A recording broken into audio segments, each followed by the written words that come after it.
it's your favourite Yorkshire demo here. This is Suzanne at hullahbaloo.com, and today's project, when I get the bow back on, is this one. Can you tell it's my second time filming this video? Right, this is a tall slim box where the DSP acts as a lid and slides off the top. It is showcasing the fine art bundle, which is the stamp set and the paper. So if I bring the shot of paper up, you can see that it's, can we see that? You can see that it's actual oil painting that's then just photoed, graphed, and so it's really realistic. On this piece, I took the pool party and teamed it with Coastal Cabana.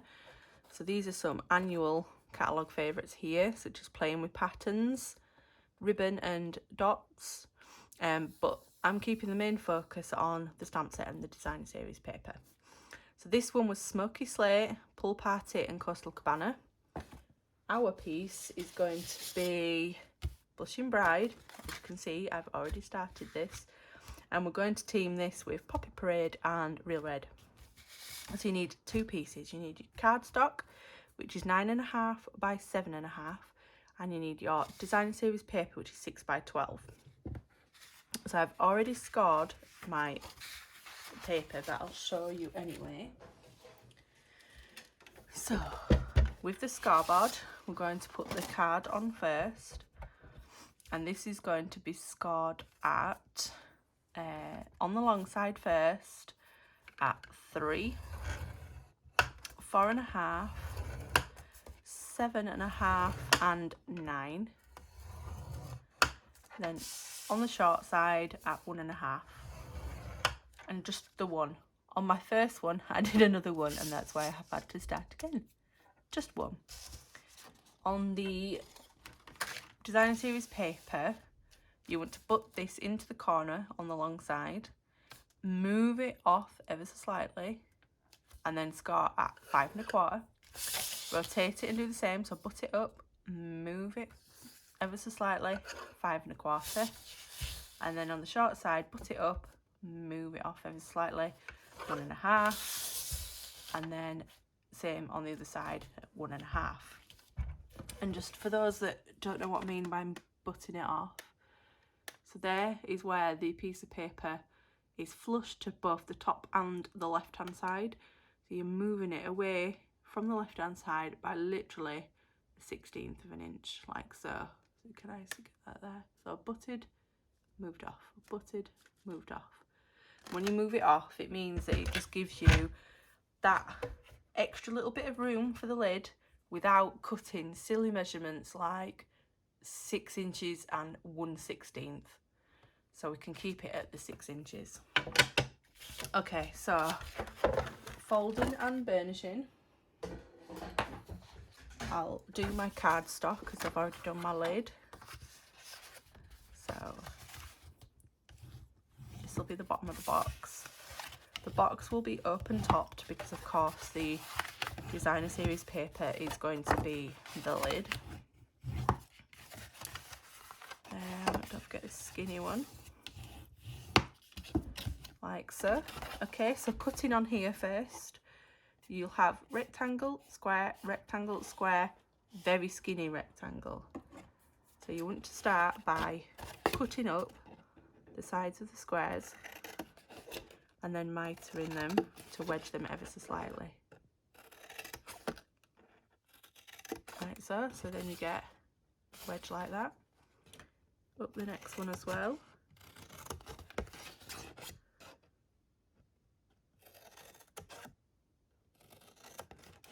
And then with this skinny rectangle here, we're just going to cut that off. Like so. So that's the card done. The paper base, or the lid should I say, can we see that side? You've got long rectangle, square, long rectangle. So you go up the side of each square and wedge them out too. So then you're left with this. Okay. Then on the base, one piece of glue. We're going to go, I'm using Stampin Seal Plus, but just down that edge there, And then if we fold that in, this should all marry up if our measurements are correct, which of course they are. There we go. So there is my seam. So that's the back. So we put the side in, then the back in, and then we need some more adhesive on this base here. So have you purchased anything from the Celebration catalogue yet? Or from the new mini? And if you have, what have you got this sweet? Have you got the fine art floral paper? Because if you haven't, why not? Look, it's going to look amazing over that box.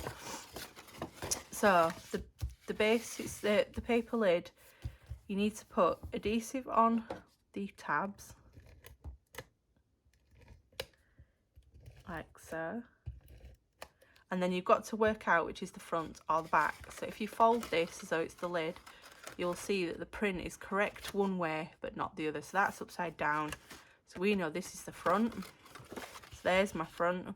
So that means these back tabs need glue on them too. Like so. Now, I wouldn't normally use Seal Plus on paper when you're sticking paper to paper, but I'm using it because it's here. You can use a normal seal for that. And then to make the lid, you take one of the back tabs that you've glued and this little middle square, make those lines come together, and then stick the tab on, and then you bring the front over, and then the front meets up. Alright, like so. The same on the other side. Glue the back tab first, like so. It just hides that tab in the middle there, and then bring the front up. And that wasn't straight at all. You will do it straighter than I will, and then that will just pop over the top. It is a snug fit, but it's not a fit that won't fit, if that makes sense. Well, she says that and then she can't get it on herself. Come on, I can see you wanting to fit. There we go, it's on. And listen, that's how snug the fit is. Beautiful. Oh, I'm liking this colourway. Right, so the next piece, we're going to pop our ribbon on. For this one, I used the Coastal Cabana ribbon that is out of the Playing with Patterns combo pack. This one is the double stitched satin ribbon, and this is in real red. So I'm just going to pop that there, and then we bring it up the back and over the top. And then we're just going to form our bow.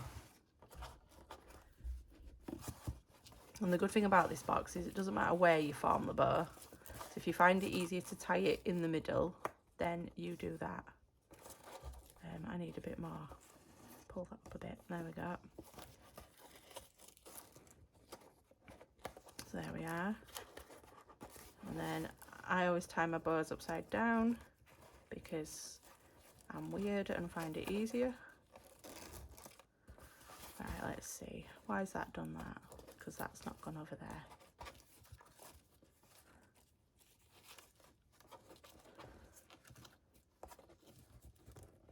Oh dear, how complicated can a tying a bow be?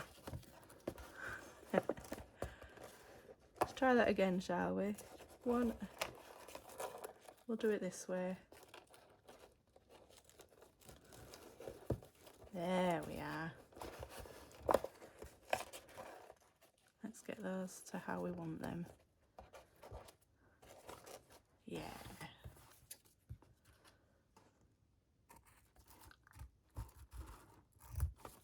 And there we go. I'm just going to move that up closer to the top. There we are. Okay. So after that little tussle there, we've got our bow.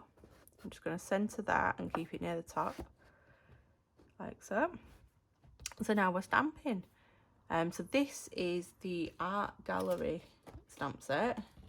So I'll bring that in to this one. And I'm using this in the bottom corner as well as this tiny little one So we'll grab those and get them on blocks. So I've put the little one on a B block, and then I think this one will fit on a D block. We'll see. Let's see. D block. Yeah, and a D block. And then on this one I went with Best Wishes. I think on this one I'm going to go with Happy Birthday. Would Happy Birthday fit? Oh no, I'm going to go with Thank You. That's quite sweet. Okay, and then Thank You is going to be mounted on a G block, and I'm going to just make sure I put it on straight by lining it on grid paper. So there we go. So I'm just going to pop these out of the way. I have got 2 scraps. I've got Whisper White, which is 3 by 2.5, and I've got Real Red, which is 3 1/4 by 2 3/4, and they're going to layer up like so. So on this piece we're going to stamp our flower, and we're going to do it in Poppy Parade.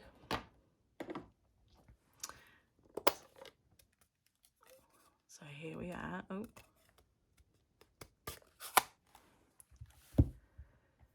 And then stamp this down. Now I don't know what this colour combo is going to look like. This is the first time I'm doing it, so we'll soon see. Oh, that's not quite stamped, is it? Inked up. That's better.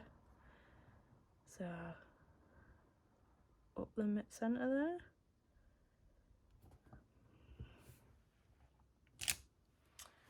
So that's the Poppy Parade. We don't need that again, so we'll pop that away. And now we're going with Real Red. And so this little stamp here, I'll show you it on the actual stamp set. So it's this one. It lines up with each of the flower heads. So as you can see here, it gives some gorgeous texture to those 3 flowers. So that's why I've gone with a darker shade of red. So then you just ink it up and line it up with the flower heads, like so. So 1, 2, and the last one, 3. So there we go. I'm not getting the same level of definition as this because maybe I've not gone for a dark enough red or a light enough poppy. Maybe I should have gone for a Rococo Rose or something. But that is how we do it. And then I'm stamping the Thank You with the same Real Red.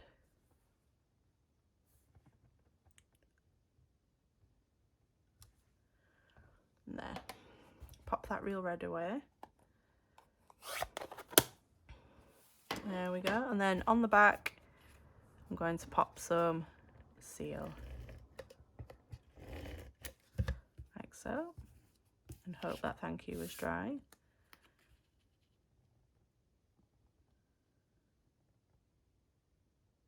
In the middle. There we go. Okay, so then that's going to mount like that.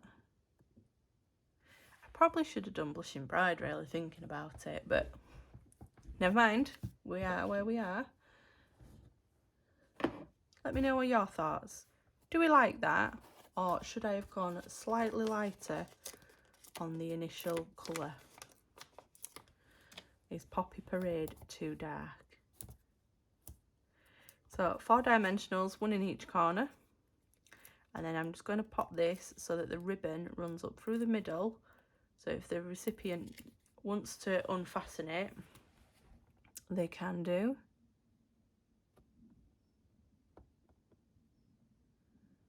And line that up in the centre there. And then the final touch on here, I use Playing with Patterns enamel dots. On this one, to go with the red, I've got are these the holiday? Yeah, these are the holiday rhinestones. And as you can see, there is a red one amongst them. So we'll be using 2 of those. I'll just put them, I'm going to put these ones diagonally. like so. And there we have it. Which colourway do we prefer? The red or the blue? I think I prefer the blue. Anyway, you can find all the products that I have used to make these boxes over on hullahbaloo.com. The video here, if you've enjoyed it, go beneath it, click the subscribe button and hit the bell for notifications. And if you go in the description bar, you'll see all my social media and also how to gain access to my online store to buy these products yourselves.